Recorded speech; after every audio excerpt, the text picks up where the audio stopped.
That quote from Meister Eckhart, which is part of our reading, I didn't find until, I don't know, a month or so ago, which surprises me because I love Meister Eckhart and I've read a lot of his work. He was a Dominican priest who lived from 1260 to 1327 or thereabouts in Germany. He also lived in Paris, and because he was a mystic, of course, the Catholic Church put him on trial for heresy. That's what they did with mystics. But this statement is so powerful, it just kind of made the hair on the back of my neck stand up. When the soul wishes to experience something, she throws an image of the experience out before her and enters into her own image. What an amazing statement on so many levels.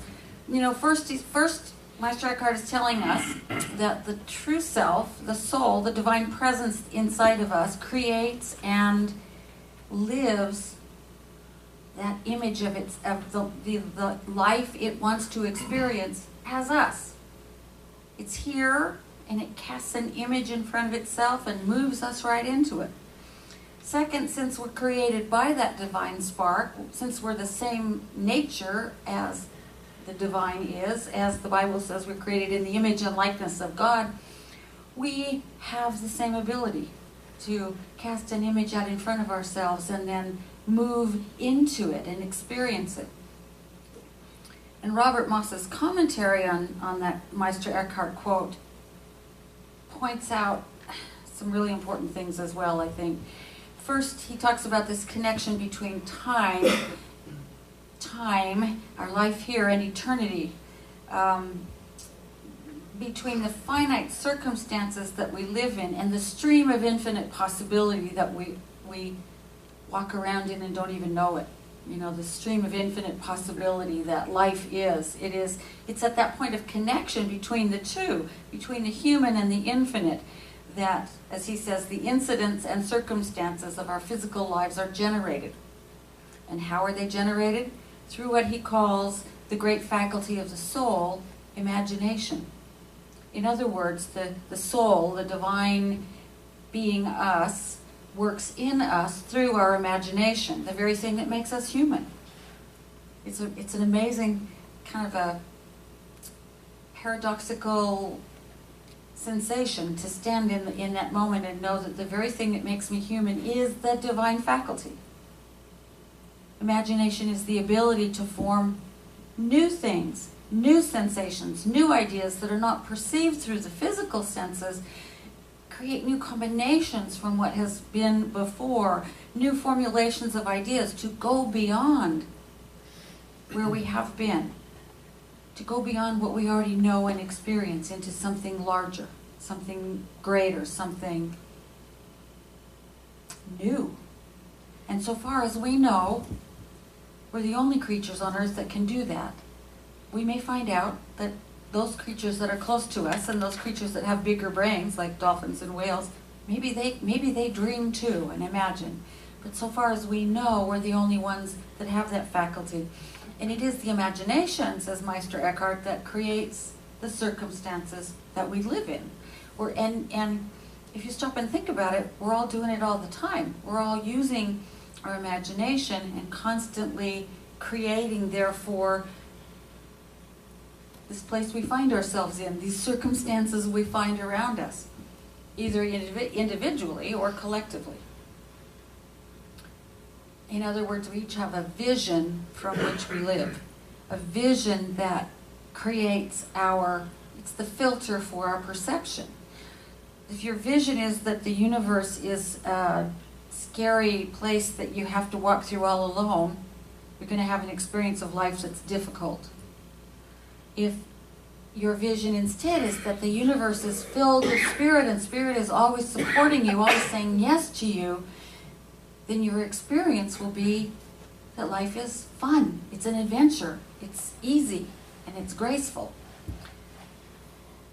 In other words, some of us have a vision, the filter for our perception, which creates our experience, that moves us from where we are into something bigger, into something larger, into something more prosperous and healthier and more joyful.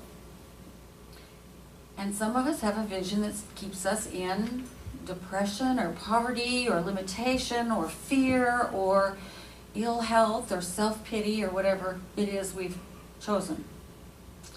And the point is that we do have a choice. We do have a choice. We each have the power to choose to stay where we are, seeing and experiencing life through our perception.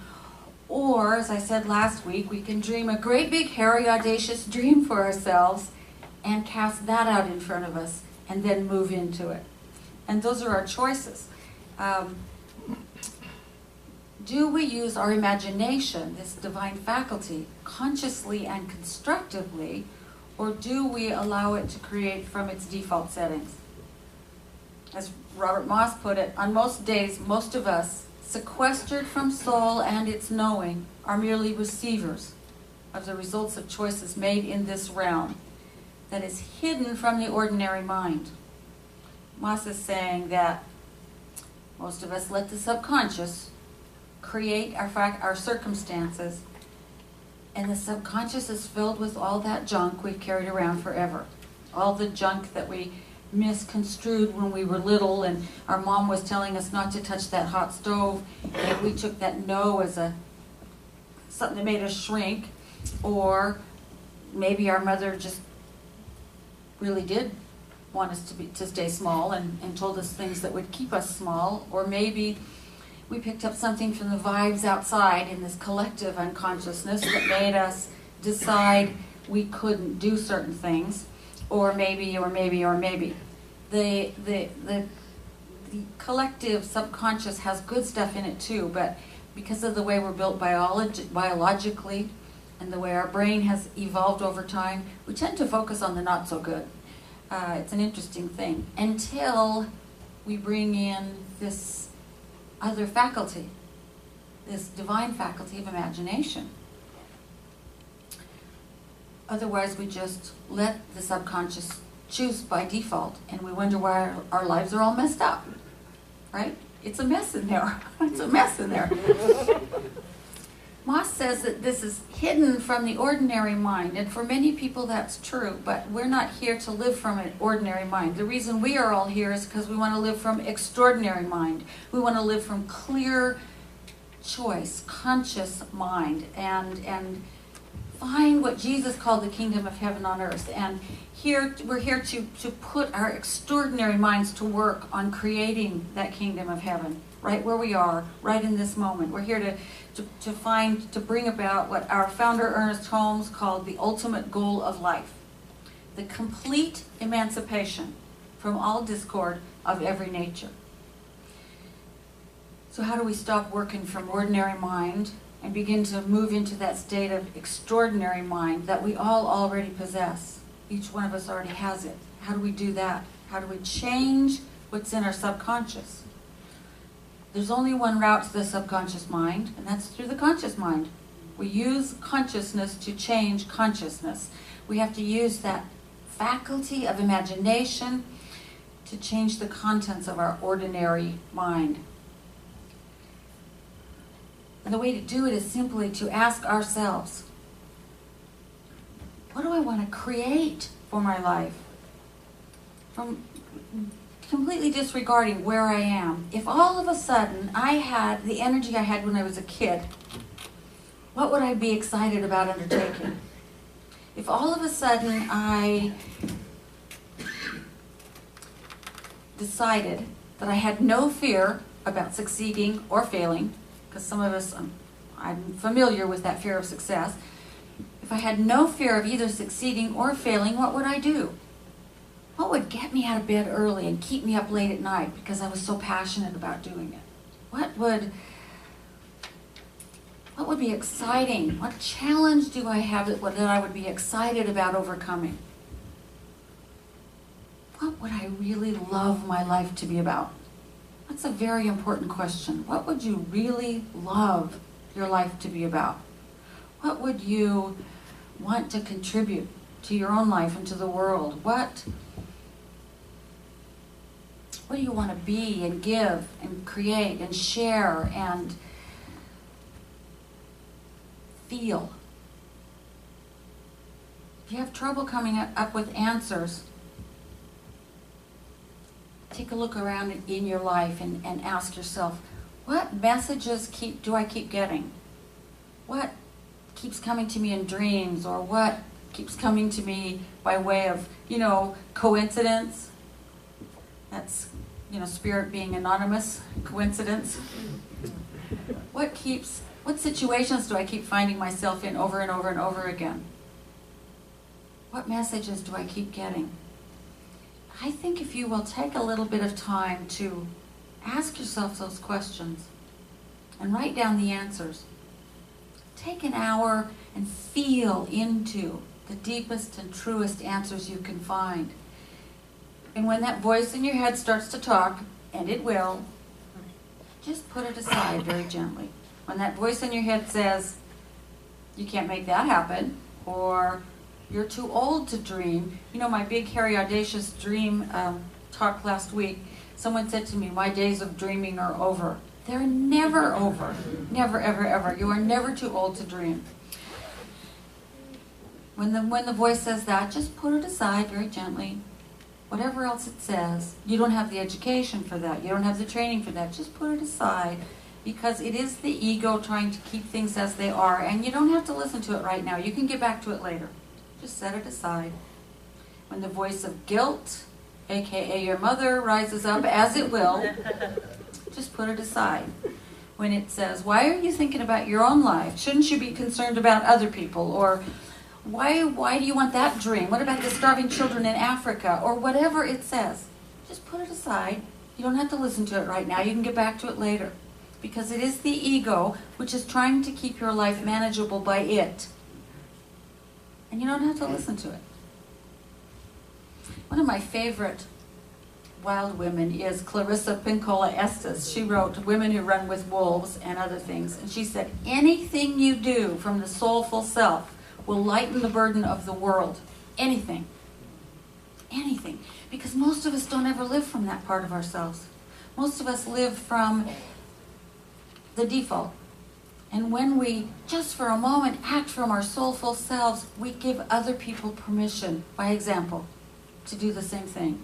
To do the same thing. So write down whatever your imagination leads you to. Whatever you can find in the exercise of just saying, what do I really want my life to mean and be, and what do I really want to contribute to the world, and what do I really want to have and feel and do. This is a time for using only the imagination, which is the faculty of soul, and using it in a really generative, positive way. Just dream, and just keep saying to that little voice, I'll get back to you later. Just keep setting it aside. Just imagine and dream, and then imagine some more. Write down what your imagination leads you to that feels right, that feels good, that feels big enough and true enough for you to step into. And write down all the details that might come to mind, especially the ones about feeling. Feeling is key here.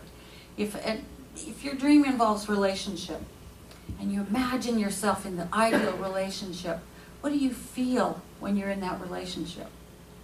What do you say to the other person? How do you feel when you're with them? What kinds of things do you do? How does the person you're in relationship with inspire you?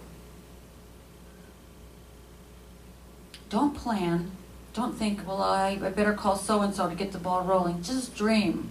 Just dream. Don't worry about how you're going to make this happen. Just dream. Just spend time with this product of your divine faculty of imagination, thinking about what it would be like to live there, putting it on, putting it on like an outfit, like a raincoat. Well, I like this one, don't like that one. Try it on, see how it feels. Just dream and feel your way into answering this question. If I were living this dream, what would I be doing? What would I be thinking? What would I be saying? How would I act? What activities would I do? What appointments would show up in my appointment book? What priorities in life would I have?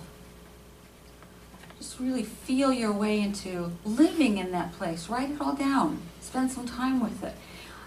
I'm talking about spending 5 or 10 minutes a day for the next 3 months, being with your vision, being with it, living it. See what needs to be added or subtracted or adjusted, which is all fine so long as you're coming not from the ego self, but from the dream self, from the imaginative self. If you wrote down that you wanted to live in a house with a purple dining room, and you decide that sounds awful, and you really want a red dining room, that's okay to change. Just not maybe a tiny little dining room. That's the ego, the one that wants tiny little rooms. If you can just keep putting the negative voices input aside and keep going back to your imagination's vision for your life. It's a homework assignment. Consider it a homework assignment. Invest a couple of hours a week for the next 3 months to change your life. It's a little tiny investment, isn't it? To change your life. You write down your vision and you put it somewhere you're going to run into it. Maybe by your bed, maybe by your toothbrush. Just before bed is a really fertile time to look at it, because there's a time, and you've all experienced it, you know, that sometimes you'll be going to sleep and all of a sudden you feel like you're falling. There's a moment where unconscious, subconscious, and conscious minds are open to each other. So if you read it right before you go to bed, you're just pouring it right into your subconscious mind. Here's what will happen if you do. The vision that you're holding and developing and adding detail to and feeling your way into will begin to carry you. It will begin to change you in little ways, and then in bigger ways, and then in bigger ways. It will pull you to grow to be big enough to live in it. Because that's what a big vision does. It requires us to grow to make it welcome. And so spending time with the vision will reveal to you what a person who lives in that life does and feels and thinks and puts on his or her calendar, and who he or she hangs out with, and how he or she dresses and walks and talks. And then things just begin to crystallize around you. The whole life of your vision begins to take form, because that's how vision works. It pulls you into itself. It is the divine faculty of your soul casting this image out in front of you and then pulling you right into it. When we keep our eyes there and not on the circumstances, then that sacred and holy gift of imagination is ours to use to expand and make new choices and new associations, to go beyond wherever we've been before, to grow beyond the circumstances that exist in front of us. And if we're not using it to grow beyond the circumstances, we're not using it very well. If we're using it to keep recreating the same thing over and over and over again, we're not allowing our soul to do its work. It's deep, soulful work of casting a bigger picture for us to step into. The divine creativity is the thing that activates that stream of infinite possibility and brings things to happen that we don't know how they happened. The best part is we don't have to know. We don't have to know. If we grow into the vision starts to crystallize around us. I love this idea. The soul throws an image of what it wishes to experience out in front of itself and then steps into it. It is the most powerful force you can work with. It's the power of life itself. It is, as Ernest Holmes said, not some power or a little power, it's all power. It's the power of life itself. And it runs through you in everything that you do, and you can consciously direct it through this power of imagination. It's awesome to think about. So that's your homework assignment, and I want to close with the whole quote from Clarissa Pinkola Estes, because it's a beautiful one. I love it. She says, "Anything you do from the soulful self will help lighten the burdens of the world. Anything. You have no idea what the smallest word, the tiniest generosity can cause to be set in motion. Be outrageous in forgiving. Be dramatic in reconciling. Be off the charts in kindness. And mastery comes in increments, not leaps. Be brave. Be fierce. Be visionary. To live this way is the most dramatic gift you can ever give to the world. Consider yourselves assigned. And so let's pray together now. Just let your awareness fall into that inner space that is as infinite as outer space. And as your awareness dwells there, inside your being, notice how aware you are. How aware you are that there is peace here, that there is joy here, that there is light and love here,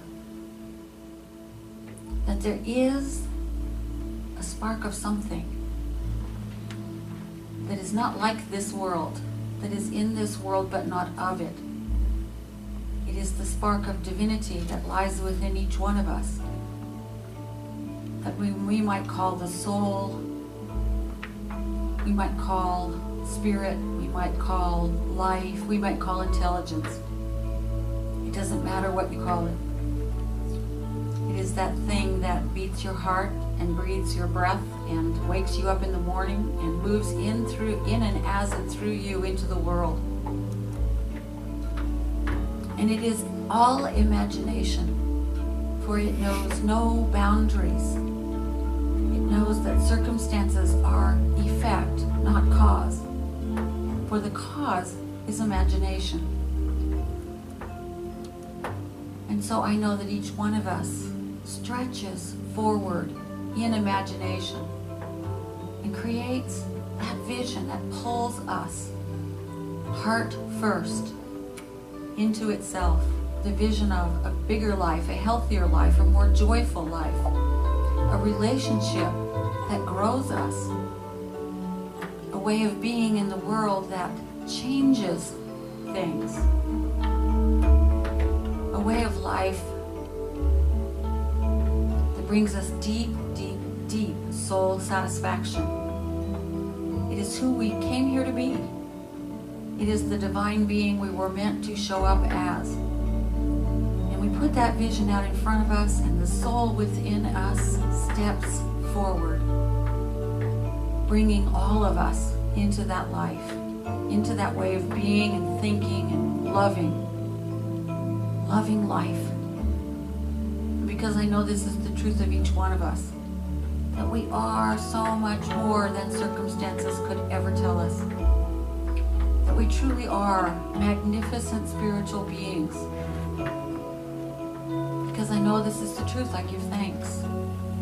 And I give thanks for this dance of life we do together, supporting each other, reflecting each other back to each other, laughing and loving and dancing and enjoying it all. And I say thank you. Thank you for this time together, for this amazing community, and for this day of life that lies before us. And in gratitude, I release these words, knowing that that stream of infinite possibility already contains them, finished, complete, whole, and perfect. Thank you, God. And together we anchor and acknowledge this by saying together, and so it is. How could anyone ever tell you you were anything less than beautiful? How could anyone ever tell you you were less than whole? How could anyone fail to notice that your love is a miracle? How deeply you're connected to my soul. How could anyone ever tell you you were anything less than beautiful? How could anyone ever tell you you were less than whole?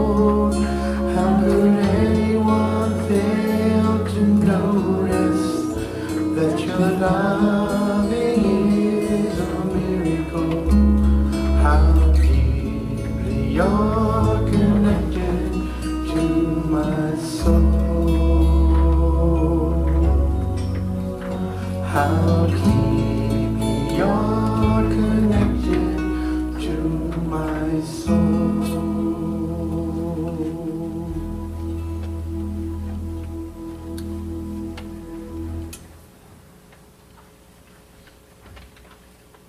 Knowing that we are all connected, we now have an opportunity to work with that thing called the law of circulation, and at the same time express our gratitude for this spiritual community by supporting it.